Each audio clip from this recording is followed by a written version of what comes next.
এরে নবীর উম্মত আল্লাহর গোলাম, দুনিয়ায় শান্তি চাও, আখিরাতে নাজাত চাও, ওই মা বাবার হুকুম মানিয়া লও, মা বাবার খেদমতে জীবনটা বিলায়া দাও। কেননা মা বাবা এমন সম্পদ, দুনিয়ার ঘর যদি পুড়িয়া যায় আবার ঘর পাওয়া যাবে, কোটি টাকার সম্পদ যদি হারাইয়া যায় আবার পাওয়া যাবে, মা বাবা যদি একবার চলিয়া যায় তা কোনোদিন পাওয়া সম্ভব না। পাওয়া যাবে? আর জোরে বলেন যাবে? মা বাবা এমন এক সম্পদ, নবী আলাইহিস সালাতু ওয়াস সালাম বলে উম্মত, ওই মা বাবা যদি নেক দোয়া করে তাও তোমার জন্য কবুল হয়ে যাবে, ওই মা বাবা যদি তোমার জন্য বদদোয়া করে তাও কবুল হয়ে যাবে। ওই মা বাবার দোয়া নাও। আর যাদের মা বাবা দুনিয়া থেকে বিদায় নিয়ে চলিয়ে গেছে, চক্ষু দুইটা বন্ধ করিয়া একটু মায়ের চেহারাটা মনে করো, হায় আমার মা, আমার বাবা, কত আদর কত। আহারে, না খাইলে মা খাওয়ায় দিত, সন্ধ্যাবেলা ঘুমায়া পারলে বাবা আসিয়া ঘুম থেকে জাগিয়া খাওয়ায় দিত, আর ওই 3 টুকরা 5 টুকরা সাদা কাপড়ের প্যাকেট বানায়া মাকে আর বাবাকে যা বাঁশ বাগানে কলা বাগানে চির বিদায় দিয়ে রাখিয়া আসলাম। এই শীতের মধ্যে তুমি আমি কত আরামে ল্যাপ কম্বল গায়ে দিয়ে ঘুমাই, আর মা বাবার কবরে একটা বালিশ নাই, বিছানা নাই। ওরে সন্তান, ওই মা বাবার চেহারাটাও কি মনে পড়ে না? কত ভালোবাসত, কত আদর করত। আজকে মা বাবা যাদের কবরে ঘুমায়, মালিকের কাছে দোয়া করো, আল্লাহ ওই মা বাবারে মাফ করিয়া দাও। আর রাত্রবেলা মাহফিল থেকে ফেরার পর যখন ঘুমাইব, স্বপ্নে যুগে দেখা দিও রে মালিক, আমার মা বাবা জান্নাতের মধ্যে জায়গা পায়া গেছে। মহান স্রষ্টা দয়াময় আল্লাহ রাব্বুল আলামিনের দরবারে লক্ষ কোটি শুকর সুজুদ, যেই মহান স্রষ্টা দয়াময় আল্লাহ তাআলা আপনাকে আমাকে হায়াতে বাঁচিয়ে রেখে সুস্থ শরীরে এই জান্নাতের বাগানে আসার বসার মতো তৌফিক, ধৈর্য, হিম্মত দান করেছেন, এজন্য শুকরিয়া আদায় করে সকলে বলি আলহামদুলিল্লাহ। আপনারা মাহফিলে এসে খুশি না বেজার? খুশির আওয়াজ আসতে হয় না জোরে হয়? যদি খুশি হয়ে থাকেন, অন্তরে যদি শান্তি অনুভব করেন, এই জান্নাতের বাগানে কোরআনের মাজলিসে বসে যদি নিজের আত্মায় শান্তি অনুভব করেন, তাহলে ইমানের আওয়াজকে উঁচু করে সুউচ্চ কণ্ঠে ওই রবের শুকরিয়া আদায় করা যাবে তো? সবাই বলেন যাবে তো? তাই ইমানের আওয়াজকে উঁচু করে সুউচ্চ কণ্ঠে কালিমাতুশ শুকর আদায় করে সকলে বলি আলহামদুলিল্লাহ। আল্লাহ তাআলা জমিনের মধ্যে মানুষকে যেমন সৃষ্টি করে পাঠাইছেন, এই মানুষ দুনিয়া এবং আখিরাতে কিভাবে ভালো থাকতে পারবে, কিভাবে ভালোভাবে চলতে পারবে, কোন পথে গেলে তারা ভালো থাকবে, কোন পথে গেলে তারা খারাপ হবে, কোন কাজ করলে তারা শান্তি পাবে, কোন কাজ করলে তারা দুনিয়াতে অশান্তির মধ্যে পতিত হবে, এটা আল্লাহ তাআলা বুঝানোর জন্য, এটা আল্লাহ তাআলা আমাদের জানানোর জন্য যুগে যুগে নবী রাসূল প্রেরণ করেছেন, ঠিক কিনা বলেন? এবং 104খানা কিতাব জমিনের মধ্যে আল্লাহ তাআলা পাঠাইছেন, শুধু একটাই কারণ, মানুষ কোন পথে গেলে ভালো হবে, কোন পথে গেলে খারাপ হবে, মানুষ কোন পথে গেলে জান্নাতের ঠিকানা পাবে, কোন পথে হাঁটলে জাহান্নামের ঠিকানা পাবে, এটা জানানোর জন্য আল্লাহ তাআলা। আর এর সাথেই আরেকটা কাজ জোড়ায় দিয়েছেন, সেটা হলো আমল। সেটা কি? তথা আল্লাহ তাআলার গোলামি, আল্লাহ তাআলার হুকুম পালন করা। এটা আল্লাহ তাআলা জোড়ায়া দিয়েছেন যে হে গোলাম, তুমি যদি আমি আল্লাহ তাআলার হুকুম পালন করো, ইবাদত করো, ফারিকুম ফিল জান্নাহ, তোমার স্থান হবে জান্নাত। সুবহানাল্লাহ বলবেন না?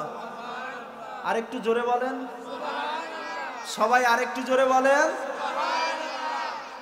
সুবহানাল্লাহ। বলতে কষ্ট হয়। এই একবার সুবহানাল্লাহ বলছেন তো আসমান জমিনের সমস্ত খালি জায়গা সওয়াব দিয়া ভরিয়া আল্লাহ তাআলা আপনাদের প্রত্যেকের আমলনামায় দিয়ে দিছে। আল্লাহ তাআলা আমাদেরকে জমিনের মধ্যে পাঠাইয়া দিক নির্দেশনা দিয়ে দিছেন যে কি করলে বান্দা জান্নাতের পথ পাইবে আর কি করলে বান্দা জাহান্নামের দিকে যাবে। বলে দিছে কি দেয় নাই? জোরে বলেন। আল্লাহ তাআলা এজন্য কালামে হাকিমের মধ্যে বলেন ওয়াকাদা রাব্বুকা আল্লা তা'বুদু, হে পৃথিবীর মানুষেরা শোনো, তোমার রবের পক্ষ থেকে আদেশ, তোমার রবের পক্ষ থেকে আদেশ অবশ্যই ওয়াকাদা রাব্বুকা আল্লা তা'বুদু, তোমাদেরকে ওই আল্লাহর ইবাদত করতে হবে। কার ইবাদত করতে হবে? আরেকটু জোরে আওয়াজ দিয়ে বলেন কার? আল্লাহ বলেন অবশ্যই অবশ্যই ওই আল্লাহর ইবাদত করতে হবে, শিরক করা যাবে না। আল্লাহ তাআলা ইবাদতের কথা বলছেন এখানে, তা'বুদু আল্লাহর গোলামির কথা বলছেন, হুকুম মানার কথা বলছেন। ইবাদত শব্দটা এর মূল অর্থ হলো গোলামি করা, হুকুম মানা, নিষেধ থেকে দূরে থাকা, আদেশগুলো নিজে মন প্রাণ থেকে পালন করা। ঠিক কিনা বলেন? এজন্য আল্লাহ তাআলা বলেন ওয়াকাদা রাব্বুকা আল্লা তা'বুদু, অবশ্যই আমি আল্লাহ তাআলার পক্ষ থেকে তোমাদের জন্য আদেশ হলো তোমরা আমি আল্লাহর ইবাদত করবা। কার ইবাদত করব? আরেকটু জোরে বলেন কার? আল্লাহ তাআলার ইবাদত করব। এখন ইবাদত হলো নামাজ, রোজা, হজ, যাকাত, হালাল খানা খাওয়া তথা জিন্দেগি চালানোর জন্য যতটা সময় আছে সম্পূর্ণ সময়টা আমার হায়াতের জিন্দেগিটা আল্লাহ তাআলা হুকুম যেটা করেছেন এটা আমি মানব, আল্লাহ যেটা নিষেধ করেছেন এটার আমি ধারে কাছেও যাব না। এর নাম হলো ইবাদত। এর নাম কি? সবাই বলেন। আল্লাহ যা হুকুম করেছেন সব মানব। বলেন আল্লাহ যা হুকুম করেছে সব, আল্লাহ যা নিষেধ করেছে এর ধারে কাছেও যাব। এর নাম কি? জোরে বলেন ইবাদত। এখন এই ইবাদত তো আমরা করব, ইবাদত করলেই কিন্তু কবুল হবে না। নিয়ম আছে ইবাদত করার, কতগুলো মাধ্যম আছে, যে মাধ্যমগুলো রাখিয়া এরপর ইবাদত করতে হবে। ইবাদত কবুল হওয়ার প্রধানত তিনটা শর্ত আছে। কয়টা? আরেকটু জোরে বলেন। খারাপ লাগে আপনাদের? ইবাদত কবুল হওয়ার শর্ত কয়টা? তিনটা। নাম্বার 1 নিয়তকে খালেস করা। নিয়তকে কি করা? আবার বলেন নিয়তকে খালেস করা। আমি যে নামাজ পড়তেছি কিসের জন্য পড়তেছি? আমি যে রোজা রাখবো কিসের জন্য রাখবো? আমি যে হজ করতে যাইতেছি কাকে খুশির জন্য হজ করতে যাইতেছি? আমি যে যাকাত দিতেছি কার জন্য যাকাত দিতেছি? এই নিয়ত আল্লাহ তাআলা কিন্তু আপনার আমার চেহারার দিকে তাকায় না। আল্লাহ চেহারার দিকে তাকায়? জোরে বলেন। আল্লাহ তাআলা তাকায় কলবের দিকে, বান্দার অন্তর কি বলতেছে। বান্দা যে ইবাদত করে তার অন্তর কার জন্য ইবাদতটা করতেছে। এজন্য 1 নম্বরে কি? নিয়াত খালেস। বলেন 1 নম্বরে নিয়াত খালেস হতে হবে। বুখারী শরীফের প্রথম হাদিসখানায় ইমাম বুখারী রাহিমাহুল্লাহ আনেন, ইন্নামাল আ'মালু বিন্নিয়াত, তোমার সমস্ত কাজের ফলাফল নির্ভর করে নিয়াতের উপর। কিসের উপর? নিয়াত যদি ভালো হয় তো ফলাফল ভালো, নিয়াত যদি খারাপ হয় ফলাফল, জোরে বলেন, নিয়াত ভালো হলে তো ফলাফল ভালো, নিয়াত খারাপ তো ফলাফল খারাপ। এজন্য ইবাদত কবুল হওয়ার এক নম্বর শর্ত হলো নিয়াতকে খালেস করতে হবে, ঠিক কিনা বলেন? নবী আলাইহিস সালাতু ওয়াস সালাম বলেন, যখন কোনো আমার উম্মত একটা নেক আমল করার নিয়াত করে যে আমি এই নেক আমলটা করব, বান্দা ওই নিয়াতটা করছে, সাথে সাথে ওই বান্দার আমলনামায় আল্লাহ তাআলা ওই নেক আমল করলে যে সওয়াব হয় ওই পরিমাণ সওয়াব উঠায়া দেয়। আর জোরে বলেন, বিশ্বাস হয়? হয়। নবী বলেন, বান্দা শুধু নিয়াত করেছে যে আমি এই নেক আমলটা করব, বান্দা এই নিয়াত করার সাথে সাথেই বান্দার আমলনামায় আল্লাহ তাআলা ফেরেশতাদেরকে বলে, ও আমার ফেরেশতারা, এই বান্দা যখন নেক আমলের নিয়াত করেছে বান্দার আমলনামায় এখনই তুমি এর সওয়াব লিখিয়া দাও। আরো জোরে বলেন, বান্দা যখন তার এই কাজটাকে সম্পূর্ণ করিয়া ফেলাইবে, তার নিয়াতটাকে তিনি কাজের মাধ্যমে প্রকাশ করে দিবেন, আল্লাহ তাআলা ফেরেশতাদেরকে ডাক দিয়া বলেন, ও আমার ফেরেশতারা শোনো, তাইলে এবার ওই বান্দার আমলনামায় 70 গুণ বাড়াইয়া এর সওয়াব দিয়া দাও। কয় গুণ বাড়াইয়া? বান্দা নিয়াত করবে, কাজটা করবে না, তাতেই আল্লাহ তাআলা বান্দার আমলনামায় ওই কাজের সওয়াব দিয়া দিবে। আর বান্দা যখন ওই কাজটা সম্পন্ন করিয়া ফেলাইবে, সাথে সাথে আল্লাহ তাআলা 70 গুণ সওয়াব বান্দার আমলনামায় দিয়া দিবে। এরপরে আবার ওই বান্দা যদি কোনো গুনাহের কাজের নিয়াত করে, বান্দা গুনাহের একটা কাজ করবে, এটারও নিয়াত আছে না নাই? আগে মনে মনে ভাবে আমি এই কাজটা করব, ভাবতে হয় না? জোরে বলেন, হয়। তো যখন ভাবে তখন সওয়াবের মতো না, ফেরেশতারা তখন গুনাহ লিখতে চায়, আল্লাহ তাআলা কত দয়ার, কত মায়া, আল্লাহ ডাক দিয়া বলে, ও আমার ফেরেশতারা শোনো, ওই বান্দার আমলনামায় গুনাহ লিখিও না, কেননা বান্দা গুনার নিয়াত করেছে কিন্তু গুনাহ করে না। নিয়াত এমন একটা দামি ইবাদত, নিয়াত যদি ভালো হয়, আখলিস দীনাকা ইয়াকফিকাল আমালুল কালিল, বান্দার নিয়াত যদি খালিস হয়, যদি আল্লাহর জন্য ইখলাস ওয়ালা আমল হয়, নবী বলে অল্প আমল তোমাকে কিয়ামতের দিন নাজাতের ব্যবস্থা করে দিবে। আর জোরে বলে, নিয়াত খালিস করেন, অল্প আমল করলে আল্লাহ তাআলা নাজাতের ব্যবস্থা করে দিবেন।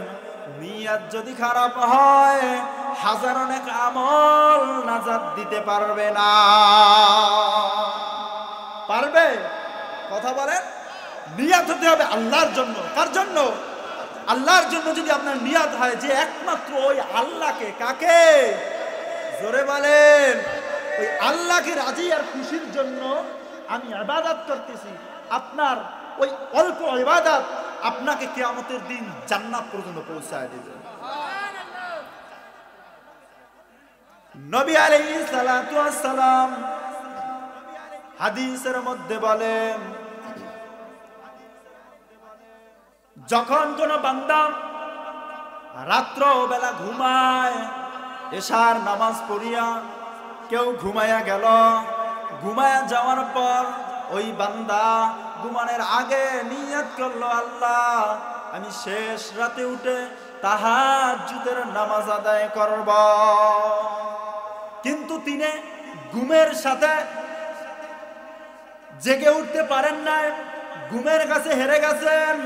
মসজিদে আওয়াজ পাইতেছেন, মুয়াজ্জিন বলতেছেন আসসালাতু খায়রুম মিনান নাওম, ঘুমের চেয়ে নামাজ ভালো, আর তুমি ঘুমাইও না, ঠিক মতো পড়িলে নামাজ জান্নাত তোমার ঠিকানা।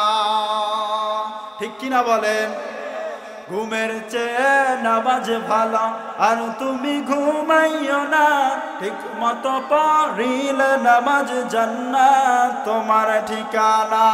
পশু পাখি কীট পতঙ্গ কেউ তো ঘুমে রইল না, মানুষ হয়ে ঘুমিয়ে থাকা ঠিকই তো মোদের হবে না। আহাতে মন কঠিন দিনেতে আল্লাহ কিন্তু ছাড়বে না, ঠিক মতো পড়িলে নামাজ জান্নাত তোমার ঠিকানা। ঠিক মতো পড়িলে তোমার জান্নাত তোমার ঠিকানা। আওয়াজ দিয়া বলেন আল্লাহু আকবার, আরো জোরে বলেন আল্লাহু আকবার। পশু পাখি কীট পতঙ্গ কেউ তো ঘুমে রইল না, মানুষ হয়ে ঘুমিয়ে থাকা ঠিকই তো মোদের হবে না।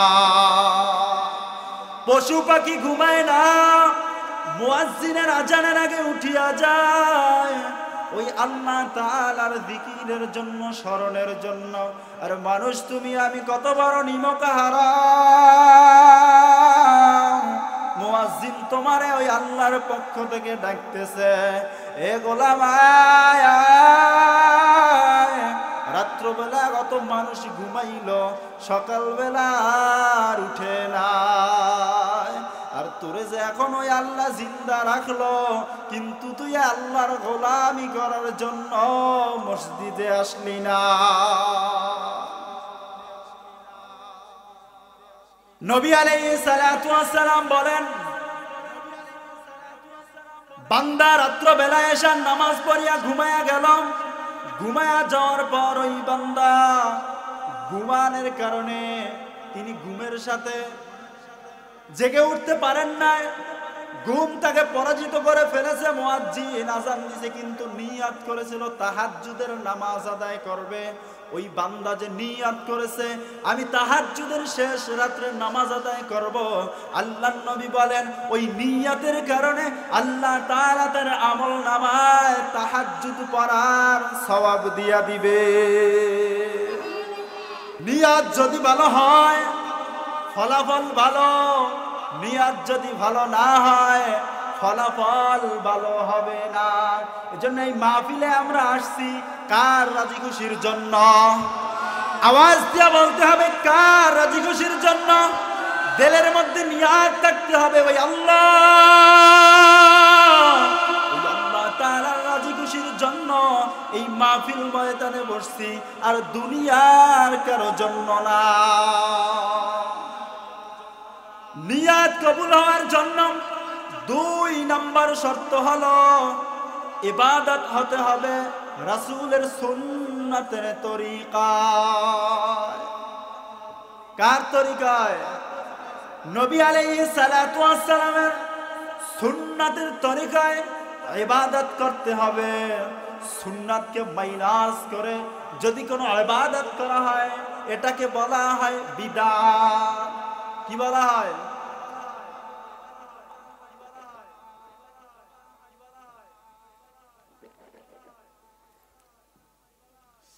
রাসূলের তরিকা সুন্নাত বাদ দিয়া যদি কেউ ইবাদত করে এটা ইবাদতে গণ্য হবে, আল্লাহর কাছে কবুল হবে, এটা হবে বিদআত। যেমন আমরা ঈশার নামাজ পড়ছি 4 রাকাত ফরজ, যদি কেউ মনে করে যে সময় তো আছে তবে ফরজ আজকে 10 রাকাত পড়ি, সওয়াব হবে? কথা বলেন, হবে না। কেননা সুন্নাহ বিপরীত, সওয়াব হবে। কেউ যদি মনে করে সময় তো আমার সংক্ষেপ, তাই এশার ফরজ 2 রাকাত করি, কবুল হবে, সওয়াব হবে না। এজন্য আমাদের ইবাদতগুলো হতে হবে সুন্নাহ কেন্দ্রিক, সুন্নাহ কেন্দ্রিক। সুন্নাহর বাইরে গিয়ে যদি আমরা ইবাদত করি, এগুলো আল্লাহর আদালতে পৌঁছাবে না। সুন্নাত এর অনুসরণ কেমন করতে হবে? সাহাবায়ে কেরাম রাদিয়াল্লাহু তাআলা আনহুম আজমাইনরা যেই পদ্ধতিতে রাসূলের সুন্নাতের অনুসরণ করে, রাসূলের আমল দেখে দেখে করেছেন, ওই অনুযায়ী আমাদেরকেও আমল করতে হবে। সাহাবায়ে কেরাম যেমন আমল করেছেন, নবী আলাইহিস সালাতু ওয়াস সালামের তা দেখে নবী কেমন টুপিটা পরেছেন দেখেছেন সাহাবায়ে কেরাম, ঠিক কিনা বলেন? আমরা দেখছি, কথা বলেন, আমরা দেখি নাই। দেখছে কারা? সাহাবীরা। বলেন দেখছে কারা? সাহাবায়ে কেরাম দেখছেন। সাহাবায়ে কেরাম দেখছেন নবী টুপি কেমনে পরছেন, নবীর দাড়িটা কেমন ছিল, নবীর শরীরের জুব্বাটা কেমন ছিল। কিন্তু এই সাহাবায়ে কেরাম দেখিয়া ঠিক একইভাবে এই আমল করেছে। কিন্তু দেখা যায় আমাদের সমাজে কিছু লা মাযহাবী আহলে হাদিস নামের কিছু বাইরা আছে যারা সাহাবায়ে কেরামদেরকে হক মনে করেন না। বলেন নাউজুবিল্লাহ। সাহাবায়ে কেরাম সরাসরি নবীকে দেখছেন। কাকে দেখছেন? নবীকে দেখছেন। নবী কিভাবে আমল করেছেন সাহাবায়ে কেরাম দেখছেন। নবী কিভাবে পানি পান করেছেন সাহাবায়ে কেরাম দেখছেন। নবী কিভাবে খানা খেয়েছেন সাহাবায়ে কেরাম দেখছেন। নবীর দাড়িটা কেমন ছিল সাহাবায়ে কেরাম দেখছেন। নবী মাথায় টুপিটা কেমন দিতেন সাহাবায়ে কেরাম দেখছেন। নবীর নামাজটা কেমন ছিল সাহাবায়ে কেরাম দেখছেন। আর কেউ দেখছে? আমরা দেখছি? কেউ দেখছে না। এখন সাহাবীরা যেটা করবে তাহলে ওটাই মেয়ারে হক, কেননা সাহাবীরা সরাসরি নবীকে দেখছে, ঠিক কিনা বলে? কিন্তু নামদারি কিছু শায়েখ, ইউটিউব শায়েখ, তারা সাহাবীদেরকে সত্যের মাপকাঠি মনে করেন না। দেখেন ওমর ইবনে আব্দুল আজিজ রাহিমাহুল্লাহ, ওমর ইবনে আব্দুল আজিজ রাহিমাহুল্লাহ যাকে ওমর সানি বলা হয়, দ্বিতীয় ওমর বলা হয়, যে ওমর ইবনে আব্দুল আজিজ রাহিমাহুল্লাহ তাকে একদিন জিজ্ঞাসা করে, হে ওমর, সাহাবীদের জামানায়, সাহাবীদের সময় তো ইসলাম পৃথিবীর প্রান্তে প্রান্তে পৌঁছে যায় না, কিন্তু আপনি বাদশাহ, এখন আপনি মসনদে বসার পরে পৃথিবীর প্রান্তে প্রান্তে ইসলামের ছায়া পৌঁছে গেছে, ইসলামের বাণী পৌঁছে গেছে। এখন আমার প্রশ্ন হলো যে সাহাবীদের দাম বেশি না ওমর ইবনে আব্দুল আজিজ আপনার দাম বেশি? ওমর ইবনে আব্দুল আজিজ রাহিমাহুল্লাহ তার শরীরটা রক্তে রঙান্বিত হয়ে গেল, চক্ষু গরম হয়ে গেল, ধমক দিয়ে বললেন, তুমি কি বলো? সাহাবীরা কেমন দামি জানো? নবী আলাইহিস সালাতু ওয়াস সালাম জিহাদের ময়দানে যাইতেছেন, এক ঘোড়ার উপর সওয়ার হয়ে তার এক আদনা সাহাবী, সবচেয়ে আমলে কম, সবচেয়ে দুর্বল, এই সাহাবী যদি ওই ঘোড়ার পিঠের উপর চলে আর ওই ঘোড়ার পায়ের নিচে যেই বালু থাকে, ওই যে বালুগুলো ছিটিয়া ছিটিয়া ওঠে, ওই বালুর যেই মর্যাদা, আমি ওমর ইবনে আব্দুল আজিজের সেই মর্যাদা নাই। এই সাহাবীদের যদি সমালোচনা করে, এই সাহাবীদেরকে যদি হক মনে না করে, আমরা সুস্পষ্ট ভাষায় বলতে পারি যে যারা সাহাবীদেরকে মেয়ারে হক মনে করবে না, এরা হলো জামানার সৃষ্ট বাতিল, ঠিক কিনা বলেন? এরা বাতিল।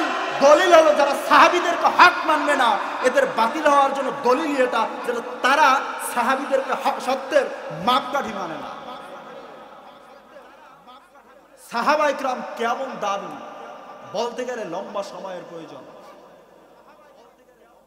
নবী আলাইহিস সালাতু ওয়াস সালাম বলেন, এ আমার শেষ জামানার উম্মতেরা শোনো, তোমরা যদি তোমাদের অর্থ সম্পদ ধন দৌলতের মধ্য থেকে অনেক সম্পদ আল্লাহ তাআলার রাস্তায় দান করে দাও, এইতে তোমরা যেই পরিমাণ সওয়াব পাইবা, শোনো, আমার একজন আদনা সাহাবী, ওই সাহাবী যদি এই দুই হাত না, নবী এভাবে দেখাইছে হাদিসের ভাষা, এক হাতের মধ্যে যতটুকু সম্পদ ওঠে, যতটুকু উঠে, এতটুকু যদি আল্লাহ তাআলার রাস্তায় দান করে দেয়, তোমাদের অনেক দানের চেয়ে আমার সাহাবীর এক মুষ্টি দান আল্লাহর কাছে অনেক প্রিয়।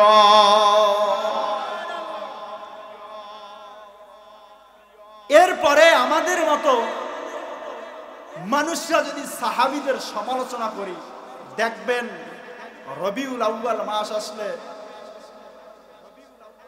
মুয়াবিয়া রাদিয়াল্লাহু তাআলা আনহু জলিলুল কদর একজন সাহাবী, এর সমালোচনা এত পরিমাণ করে।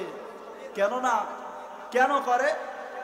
যে মুয়াবিয়া রাদিয়াল্লাহু তাআলা আনহুর সন্তান ইয়াজিদ হুসাইন রাদিয়াল্লাহু তাআলা আনহুকে শহীদ করে দিয়েছে, হত্যা করছে। এই জন্য মুয়াবিয়াকে তারা গালি দেয়। মুয়াবিয়ার শেষে রাদিয়াল্লাহু তাআলা আনহু ব্যবহার করে না। এমন কিছু মূর্খ আর জাহেল আমাদের সমাজে আছে যারা মুয়াবিয়া রাদিয়াল্লাহু তাআলা আনহুকে কাফের বলেন নাউজুবিল্লাহ। মুয়াবিয়া রাদিয়াল্লাহু তাআলা আনহু এমন একজন দামি সাহাবী, তাকে কাফের বলে কেন? যে তার সন্তান ইয়াজিদ। এজন্য মুয়াবিয়া রাদিয়াল্লাহু তাআলা আনহুকে অকট্য ভাষায় গালিগালাজ করে। তাইলে নূহ আলাইহিস সালাতু ওয়াস সালামের সন্তান কেনান, নূহ আলাইহিস সালাতু ওয়াস সালামের সন্তান কেনান তো স্বয়ং আল্লাহর সাথে শিরক করেছে। তাইলে জাহেলের গোষ্ঠী নূহ নবীর কেন গালি দাও? প্রশ্ন আসে না? কথা বলেন, আসে না? যদি ইয়াজিদের কারণে তার বাবা মুআবিয়াকে গালি দেওয়া হয়, তাহলে নূহ আলাইহিস সালাতু ওয়াস সালামের সন্তান কিনানের কারণে নূহ নবীকে কেন গালি দাও না? এখানে নবীকে গালি দিতে পারে না, এখানে তো নবীকে গালি দিতে পারে না, কিন্তু সাহাবী মুআবিয়া রাদিয়াল্লাহু তাআলা আনহুকে গালি দাও, কিয়ামতের দিন আল্লাহর আদালতে জবাব দিতে হবে। একজন সাহাবীর পায়ের নিচে, জুতার নিচের ধুলার সমপরিমাণ আল্লাহর কাছে প্রিয়তা, আল্লাহ তাআলার ইবাদতের যোগ্যতা এই সারা এই জামানার এই যুগের সমস্ত আলেমদেরও নাই। সাহাবীরা এত দামি, যেই সাহাবীদের থেকেই আমরা হাদিসকে পেয়েছি, যেই সাহাবীদের থেকেই আমরা নবীর সুন্নাতকে পেয়েছি, যেই সাহাবীদের থেকেই আজ পর্যন্ত ইসলামের সৌন্দর্য চলে আসছে। ঠিক কিনা বলেন? এজন্য সুন্নাতের মাপকাঠি হলো সাহাবায়ে কেরাম। সুন্নাতের মাপকাঠি কারা? সাহাবায়ে কেরাম রাদিয়াল্লাহু তাআলা আনহু। আল্লাহ তাআলা সাহাবীদের আদর্শে আমাদের জীবনকে গঠন করার মতো তৌফিক দান করুন। সকলে বলেন আমিন। 2 নাম্বার বলছিলাম কি? সুন্নাহ। 2 নাম্বার কি বলছিলাম? ইবাদত কবুল হওয়ার জন্য শর্ত কি? সুন্নাহ।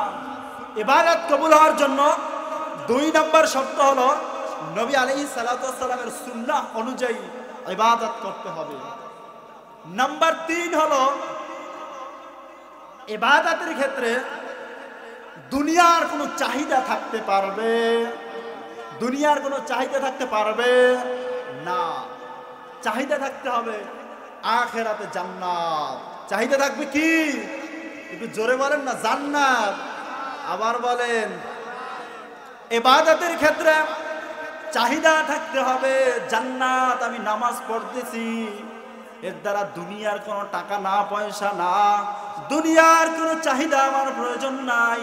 আমার চাহিদা হলো আল্লাহ মওতের পরে আপনার দিদার আর জান্নাত দিয়া দিয়ে। আমি এই মসজিদ, মাদ্রাসায়, মাহফিলে দান করতেছি, মানুষ আমাকে দানবীর বলবে, মানুষ আমাকে দানশীল বলবে, ব্যানারে আমার নামটা উপরে দিবেন না। এটা দিলের মধ্যে থাকলে ওই ইবাদত আল্লাহর কাছে কবুল হবে না। ইবাদতের ক্ষেত্রে শেষ যেই মূলনীতিটা, সেটা হলো আমার ইবাদতটা হবে আখিরাতের জিন্দেগিতে আমি নাজাত পাইতে চাই আর ওই আল্লাহর দিদার চাই। এই 3 মূলনীতি দিয়া যদি আপনি ইবাদত করেন, ওই ইবাদতটা কবুল করে নেবেন কে? আরো জোরে বলেন কে? এই 3 মূলনীতির বাইরে আপনি ইবাদত করলে ওই ইবাদত কবুল হওয়ার সম্ভাবনা নাই। আল্লাহ তাআলা তার গোলামির পরে আল্লাহ তাআলা আমাদেরকে হুকুম দিতেছেন, وَقَضَى رَبُّكَ أَلَّا تَعْبُدُوا إِلَّا إِيَّاهُ وَبِالْوَالِدَيْنِ إِحْسَانًا। হে পৃথিবীর মানুষেরা শোনো, আমি আল্লাহ তাআলার গোলামের পরে তোমাদের জন্য আমি আল্লাহর পক্ষ থেকে হুকুম হলো, তোমরা তোমাদের মা বাবার সাথে সদাচরণ করবা।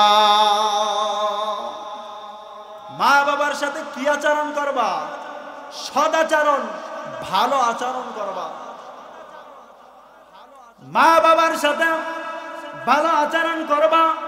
নবী আলাইহিস সালাতু ওয়াস সালাম বলেন, হে আমার উম্মতেরা শোনো, এই মা বাবা দুইজন হলো তোমার জন্য জান্নাত অথবা জাহান্নাম। সাহাবায়ে কেরাম বললেন, ইয়া নবী আল্লাহ, মা বাবা আবার জান্নাত আর জাহান্নাম কিভাবে হয়? আল্লাহর নবী বললেন, ও সাহাবীরা শোনো, মা বাবা জান্নাত আর জাহান্নাম কেমনে হয়? যদি ওই মা বাবার খেদমত করতে পারো, মা বাবার খেদমতে নিজের জীবনটা বিলায় দিতে পারো, তাইলে ওই মা বাবা হলো তোমার জন্য জান্নাত। আর ওই যদি মা বাবার অবাধ্যতা করো, মা বাবার সাথে বেয়াদবি করো, মা বাবার সাথে যদি সদাচরণ না করো, তাইলে ওই মা বাবা হলো তোমার জন্য জাহান্নাম। অন্য হাদিসে নবী বলে, রে উম্মত,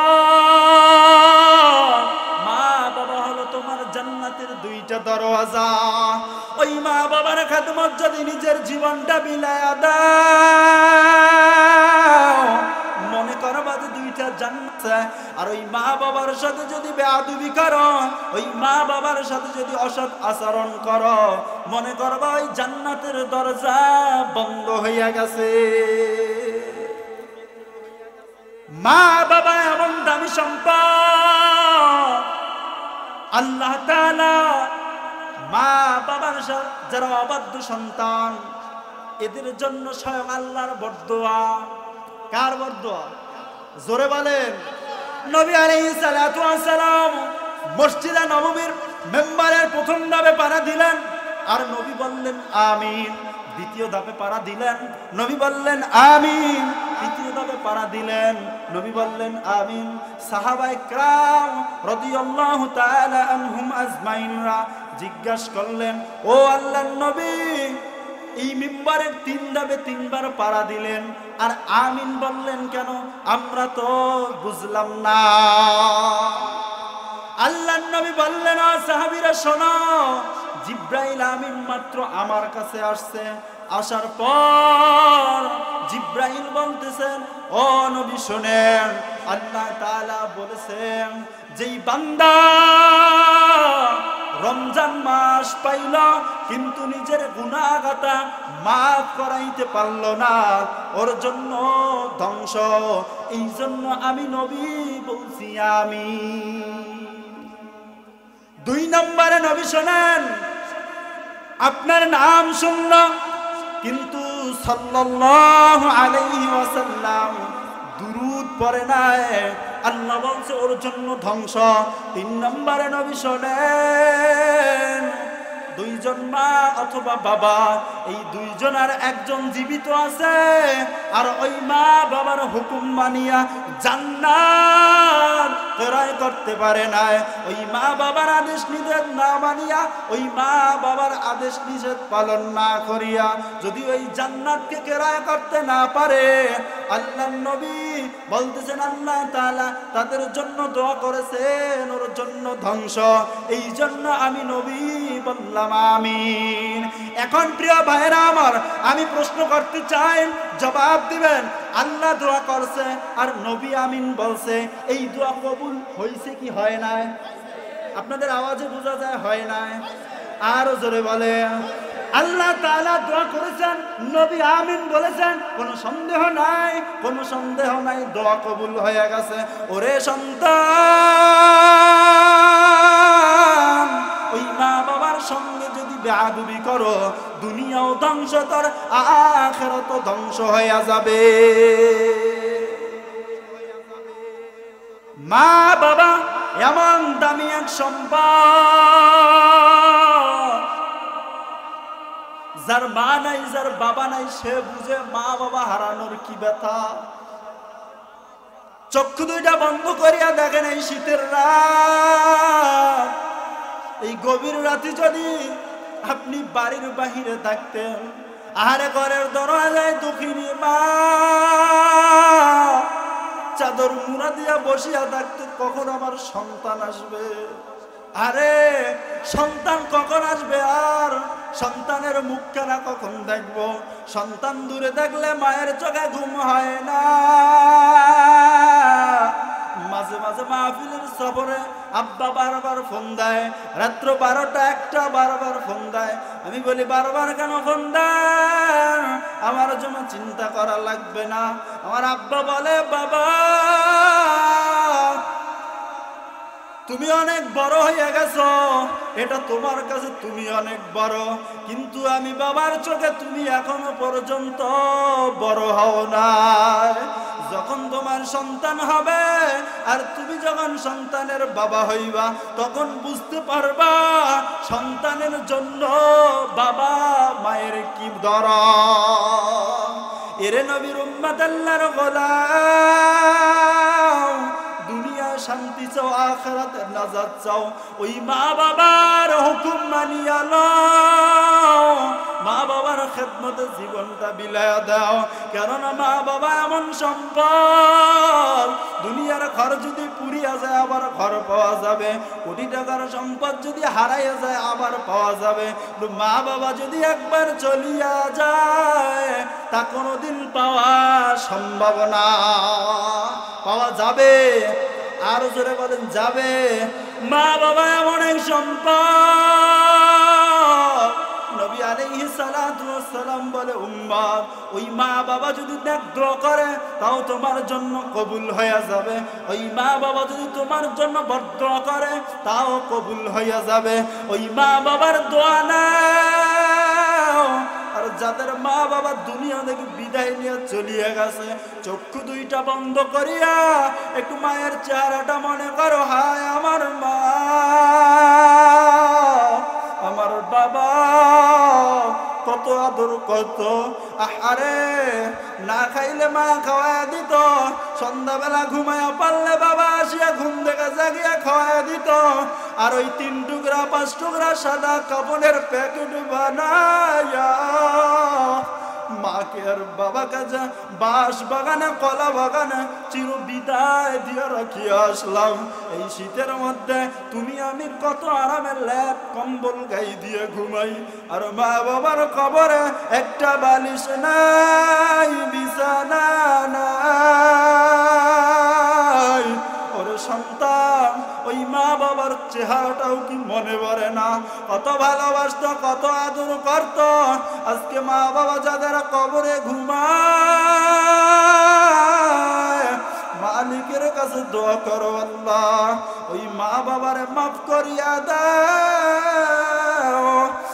আর রাত্রবেলা মাহফিল থেকে ফেরার পর যখন ঘুমাইব স্বপ্নে যুগে দেখা দিও রে মালিক, আমার মা বাবা জান্নাতের মধ্যে জায়গা পায়া গেছে।